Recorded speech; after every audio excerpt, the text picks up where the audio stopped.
Alright, guy, last race of the season. Let's make this count.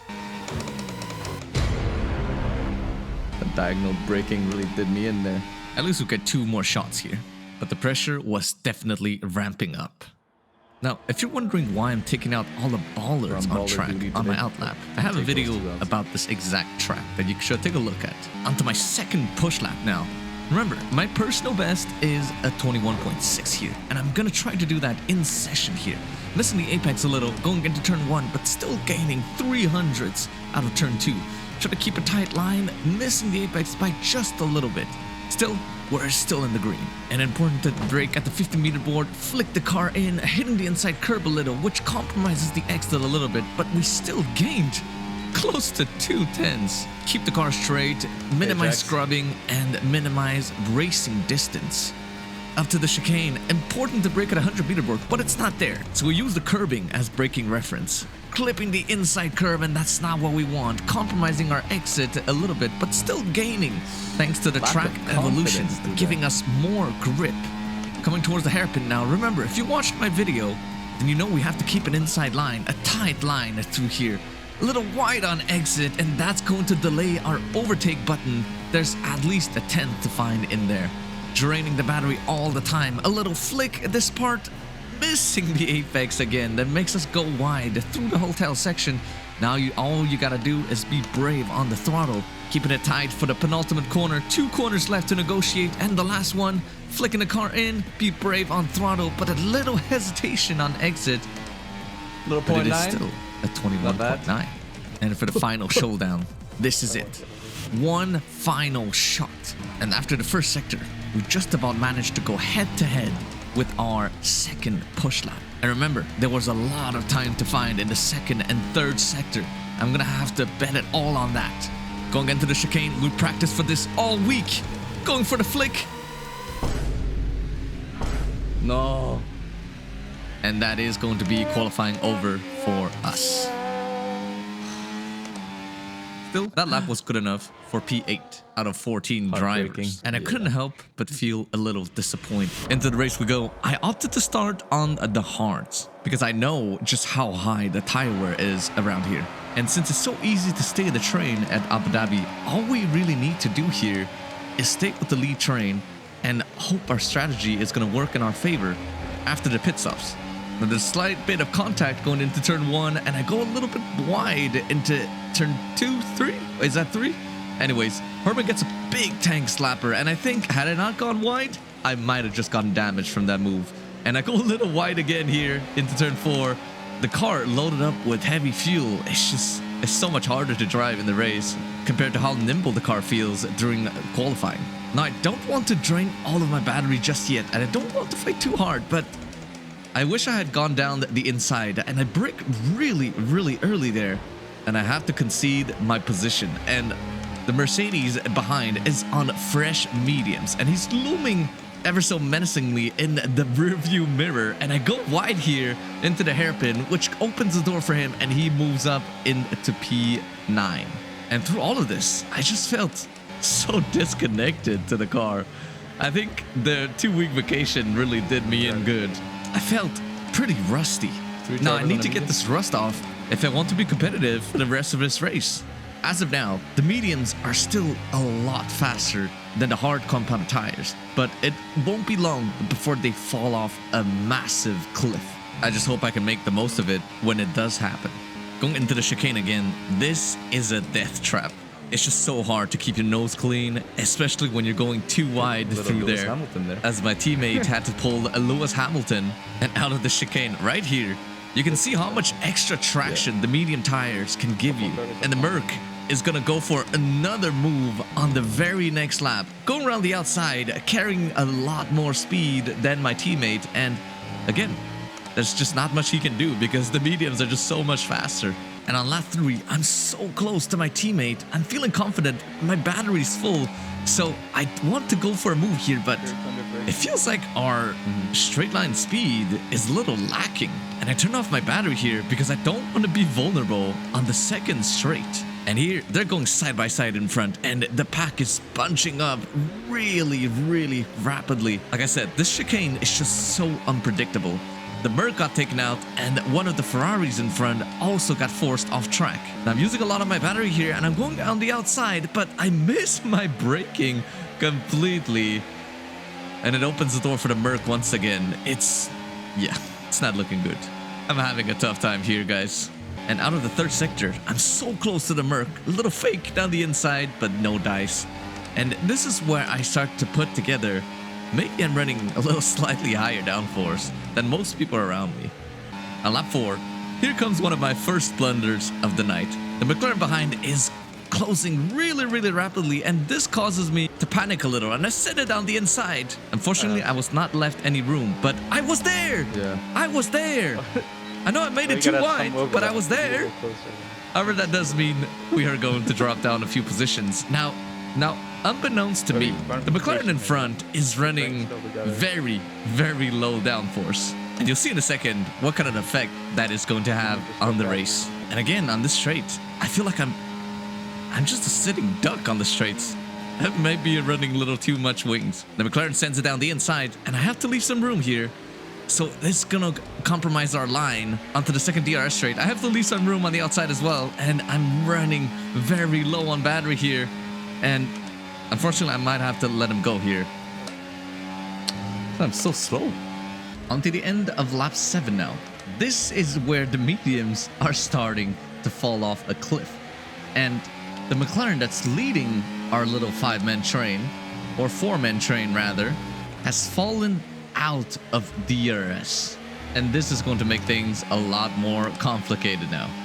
Mediums are struggling more and more, and it is imperative that we overtake them right here.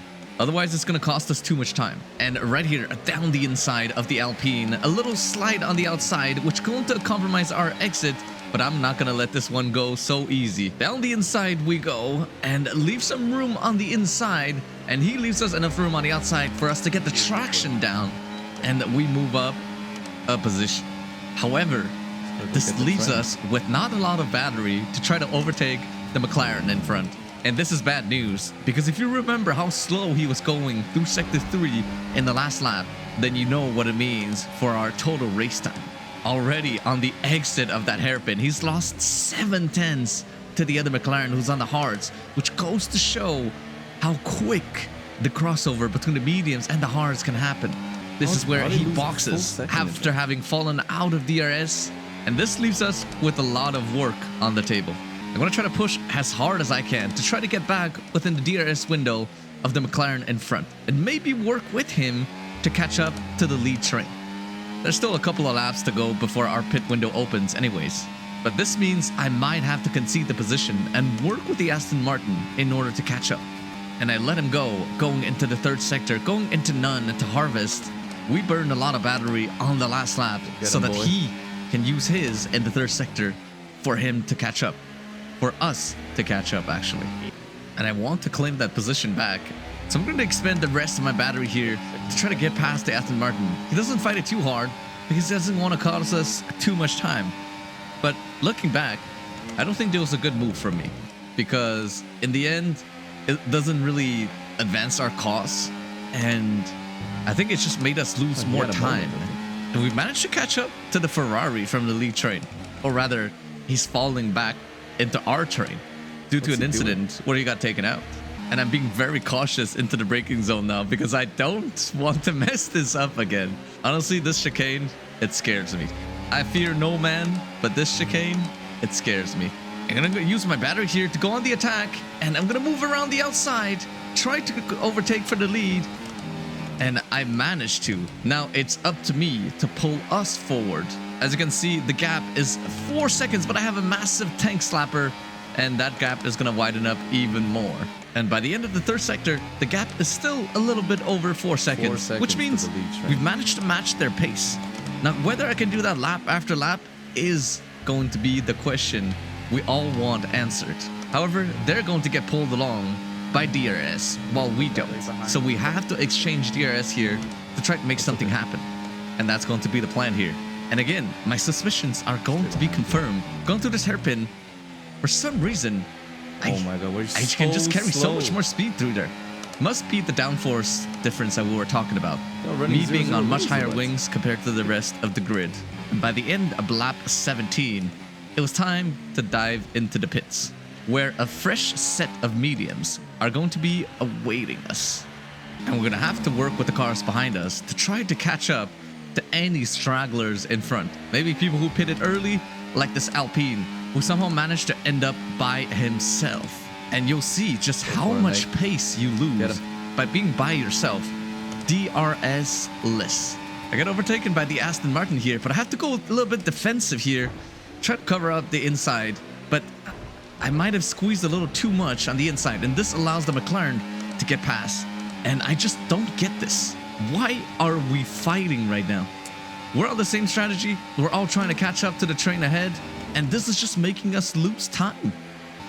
Just a lap later, we've already caught up to the hard runner, and you'll see in a second the difference in tire grip. The entire pack is going to swallow him up, and he's going to try to fight for his life here. But we can brake much later, turn in much easier, and set up the exit much easier as well. Getting back on the power, we've gained 4 or 5 tenths just in the braking zone alone.